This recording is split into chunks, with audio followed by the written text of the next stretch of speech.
All right, the General Assembly, or Politburo, as I have referred to them, is closed for this portion of the year. It'll reopen a little bit later on. How was it for businesses? Well, joining us now from the Maryland Business for Responsive Government, the co-chair, Ellen Sauerbrey. Good morning, Ellen. Good morning. How are you? Always a pleasure to have you here on the program. Thank you. All right, so how would you rate this session overall for Maryland businesses? Well, I would say that we dodged the bullet on a few things, but unfortunately the gun is still pointed at us. As you know, over the years, my major focus has always been on fiscal and economic issues. And first of all, you have to look at the fact that all around the country, states are significantly cutting their budgets, cutting their bureaucracy. And instead, we went in the other direction with a $1 billion increase, a 10.6% increase in the operating budget. And something that I have heard very little comment on is that our own Department of Fiscal Services says that our budget is $500 million underfunded, and we have a really tiny cash balance. So a lot of people are predicting that by October we're going to be in the red, and coincidentally we have a special session that will have to happen in October because of the need for redistricting. So what's going to happen then? Are we going to see the gas tax revisited? In terms of what really is going to impact a lot of small businesses is the alcohol tax. And there hasn't been a whole lot of comment about what that's going to do to small businesses that are along the bordering states particularly. I mean, look at Cecil County and the Eastern Shore where they're so close to Delaware. How many of those little hospitality businesses and liquor stores are going to go out of business because they cannot compete with that huge increase that was put into place for the alcohol tax? And sadly, without a public hearing. I mean, that just came out of nowhere. Yeah, well, I think you make some valid points. The concern on the secret session, as I call it, coming up in October. We saw the last time there was a secret session under O'Malley, Bush, and Mike Miller, a $1.4 billion tax increase, which was basically done behind closed doors. So anytime these people meet in special or secret session, be very afraid. And this alcohol tax, I mean, once again, we're in a tough economic times. I still don't think there's this great recovery that everybody's out there crowing about, and small businesses are hanging on by the skin of their teeth right now. And you're right, these small liquor stores and others are just going to get bypassed because, let's face it, Americans are getting hammered every day with these gas prices, and wherever they can save a buck, they will. And as you know, the Transportation Trust Fund has been rated again. The gas tax is a threat that you just can see it looming. They were afraid to do it in this session, but surely we're going to be looking at a gas tax to replenish the money that continuously gets taken out of the Transportation Trust Fund to balance the budget. And I don't have to say that any increase in the cost of gas gets passed right on through into the cost of doing business and the cost of running our homes. So one thing I'd like to point out is I think one of our problems is that we have a legislature that, for the most part, has never been involved in business. The largest career category is government employment. The legislators, for the most part, have never risked their own capital. And because of our proximity to Washington, we have a very large legislative bloc that sees employment not coming from small businesses, but coming from the federal government. Now, hopefully, we're actually going to see a decline in federal employment, but don't hold your breath. But if that happens, maybe they're going to be forced to recognize that the real engine of economic growth is private enterprise and small business. Maryland Business for Responsive Government is an organization that's been around for some 26 or 27 years, and it rates legislators every year on how they vote on business issues.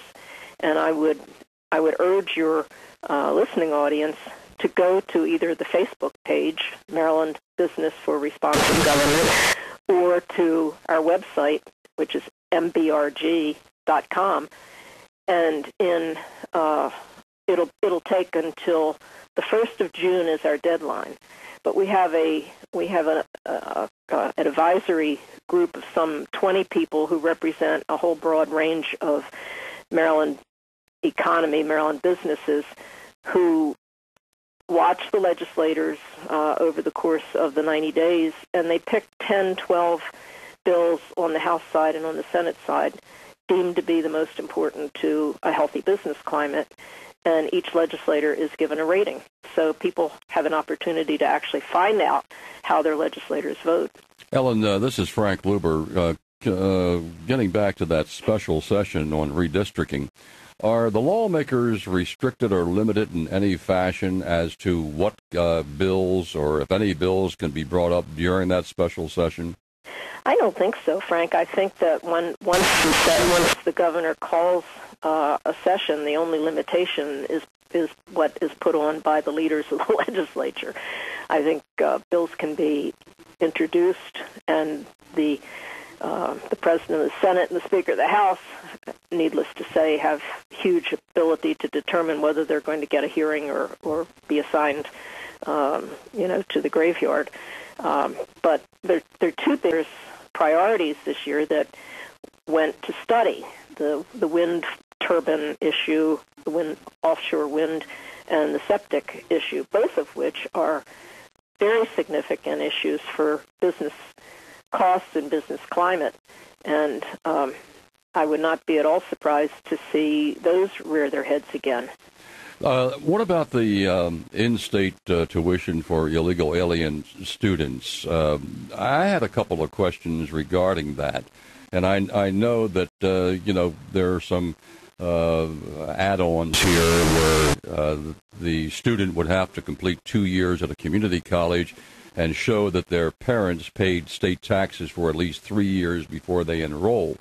But my question is, if they're working right now under the radar, more or less, and their families, and they're not really paying taxes, how are they going to prove that they paid taxes for 3 years prior to the enrollment, number one? And what about, because I have met many of these young people, and most of them can't even speak English, or a lot of them can't. And so will there be subsidies given for tutoring? Will there be Spanish-speaking teachers that will have to be employed? Will there be subsidies given to families who have, in effect, no record of paying taxes to show that basically, that they have, to allow them to have enough money to go to community college to begin with?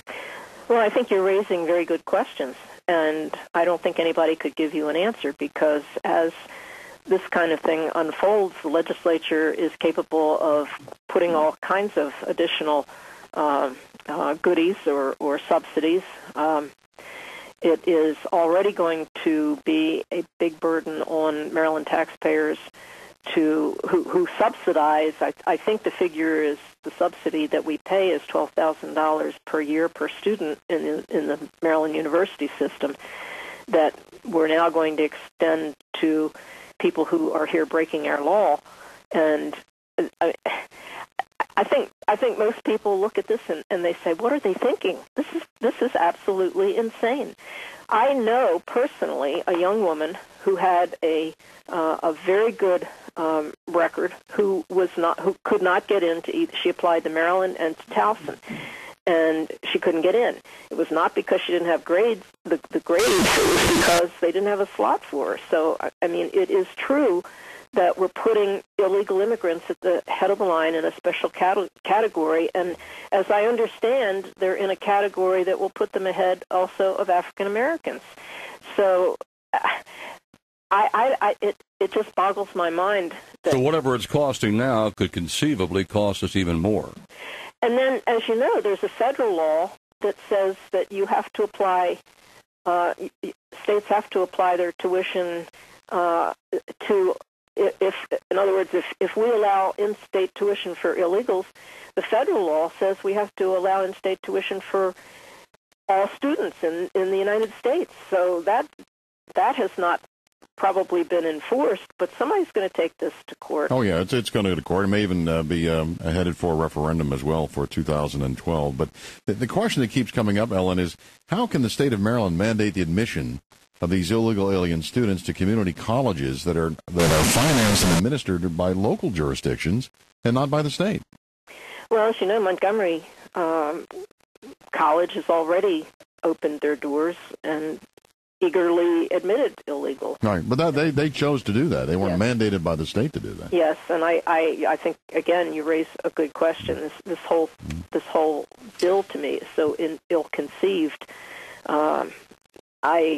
I think that it will go to referendum, and the input that I hear is outrage. People are outraged. Yeah, especially when their own children are being denied admission to Maryland and Towson, as you point out, because there's just not enough space, and there's incredible pressure to take out-of-state students for the higher tuition. And now there's this, and I understand there's a priority for transfer students from community colleges anyway. So add this as insult to injury. Finally, about 30 seconds here to go. Your reaction to the Money Magazine article this week that said Maryland is the 5th worst state in the entire country to retire. 5th worst to retire and the 5th worst to do business. Well, yeah, they're pretty much one and the same. I mean, Why would businesses want to come here and set up shop here and knowing that their employees are going to probably want out anyway? Well, as you know, we are in a constant competition for jobs with Virginia particularly, and every tax in Virginia, the corporate, personal income tax, retail sales tax, are all lower. And our business climate rating, I think, has dropped now either to 45th or 46th in the country, and Virginia's 15th. So you're right. I mean, businesses don't want to come here. Fortunately, I don't think we reimpose the millionaire tax. But, every time a bad bill gets introduced, minimum wage increases in a time like this, the millionaire tax, the combined reporting tax, all of these taxes, even if they don't pass, send a horrible message to business location people who are looking at where should I put my business. Yeah, but look on the upside. We can now take our dogs to restaurants. I think a lot of my friends are taking them to restaurants in Florida. I keep hearing more and more people that I know they're moving to Florida. Ellen Sauerbrey from the Maryland Business for Responsible Government, MBRG.com. Thanks again, Ellen. Always a pleasure. Good to talk to you. Take care. It's 8:51. Traffic with the first here is Chuck Whitaker. Thank you, Sean. Morning, everybody.